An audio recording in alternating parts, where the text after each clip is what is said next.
We have arrived in Portland, Maine, voted one of the top 10 places in the country to live, and we're going to take a tour of it right now. Stay tuned. Here we go.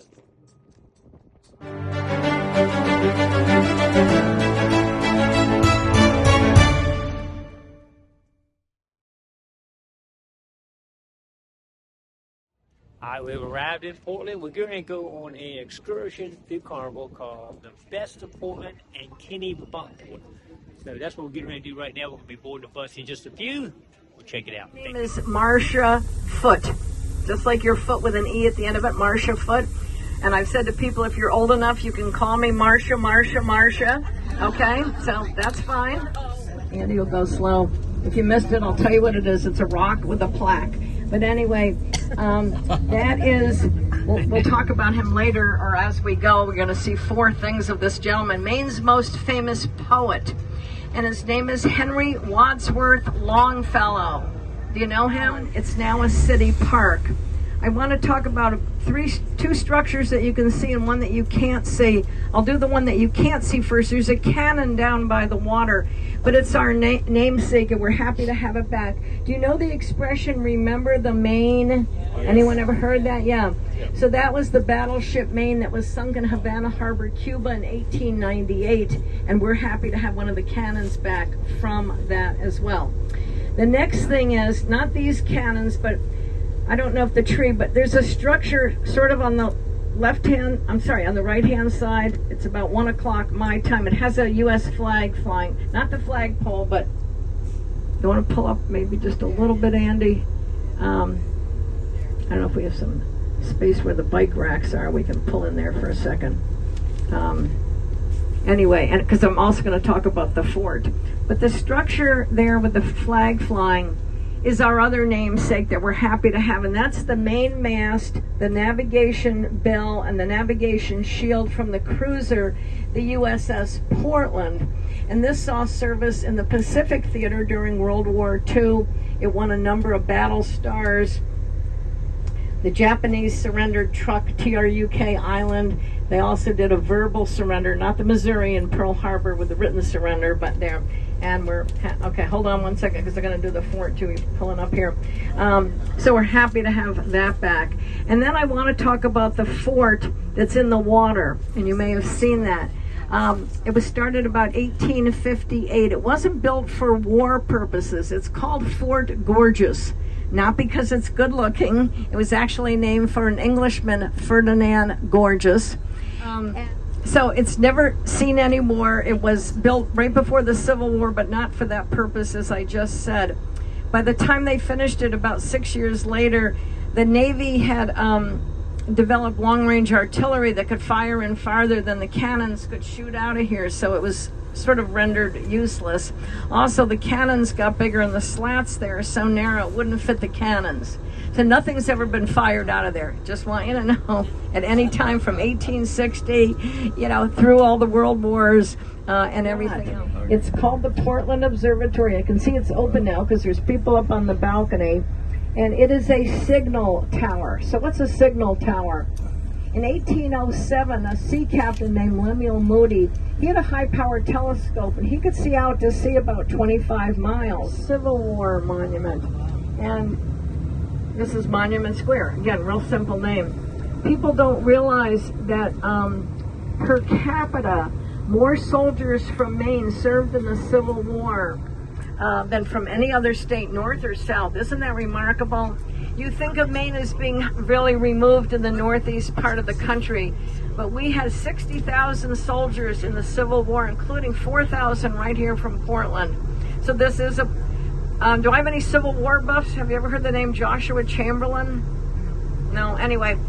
He was a famous Mainer. He brought the 20th Maine Regiment down and beat the Confederate forces in Gettysburg at the Battle of Little Round Top. United States. The 2 names are Winslow Homer, an artist by that. Anyone ever heard of Winslow Homer? No.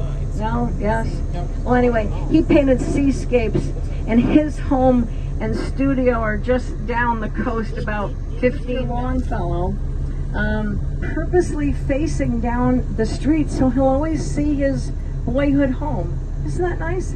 He'll always see the house that he grew up in. He can look at it.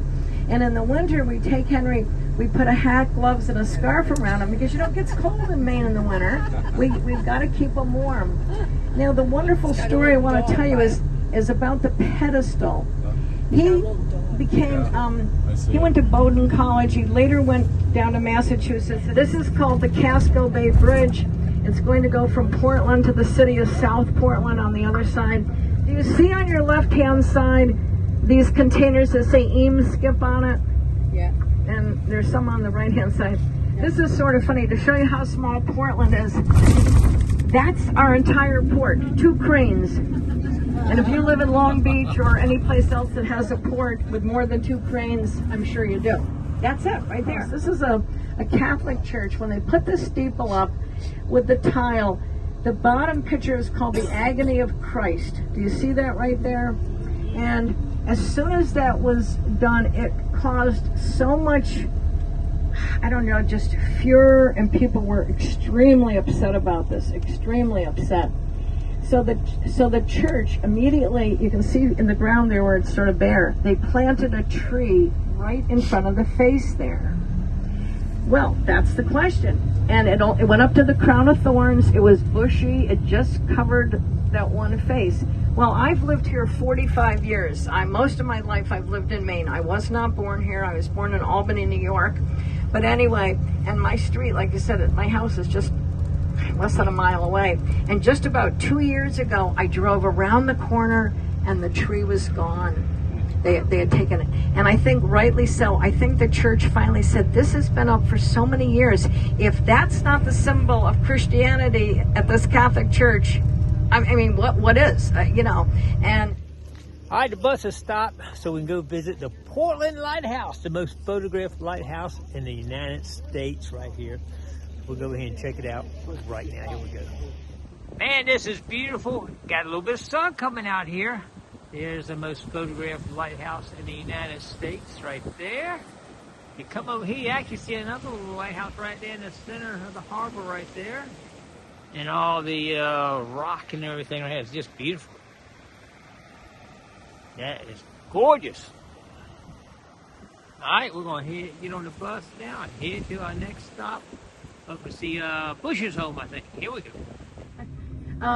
So here's the story. In 1988, George Bush was running for president. A student approached him, a senior from the high school here, and said, Mr. Bush, would you be our graduation speaker next June? And he said, if I am elected, yes, I will come and give the graduation talk. Well, as you know, he won the election in 1988. Excuse me, he kept his promise and he showed up there. That's George Bush, that one story. How many small public high schools have you ever known that have the sitting president of the United States giving the speech, passing out the diplomas? I don't know of any at all. We've got the house here, and then it'll turn, and then the barn. Do you see how it's all connected? And start looking on the right. It goes, you know, left and right. Possibly can. You're going to see the most famous home in Kennebunk. It is called the Wedding Cake House. Yeah. It's called Wedding Cake House. And look at the barn. And the sports car and the Bentley. I mean, what can I say? Can you see it? The sea captain looking out to sea there. Oh, looking good today. High tide. High tide. Okay. I never know because the tide's always different. Now it's high tide. This is called Gooch's Beach, and this is a beautiful sand beach. Actually, of course it's Monday, but we're not a surfing state, but this is where the surfers surf on these waves. And when we have storms, it's big waves, and they do surf right here. Barbara Bush would walk her dogs on this beach, of course, with her Secret Service detail. But once again, nobody harassed her, just, good morning, Mrs. Bush, good morning, and, you know, everybody went on their way. So she felt very comfortable here walking her dogs, swimming and, you know, playing in the sand and things like that. So we've got Gooch's, Kennebunk Beach, and Mother's Beach. 365 days a year. There are staff, there's housekeeping staff, there's security. When the Bushes are here, who else is here? The Navy SEALs. The Navy SEALs are swimming around, making sure no one tries to enter the property. All right, the bridge behind me separates Kennebunk from Kennebunkport. The Bushes live back that way. Y'all saw the houses and all there. But this is the river right here that crosses through here that separates the two little towns here. And we're going to try to get something eating here right now. Let's see if we can find something. Here we go. All right, I hope y'all enjoy the highlights of Portland here. It's a very awesome town to go see. It's got a lot of activity going on. And if you ever go on Carnival, if you want to go on this excursion, I believe it's called the Best of Portland and Kennebunkport, kind of gives you an idea of what you'll see. All right, thanks for coming along.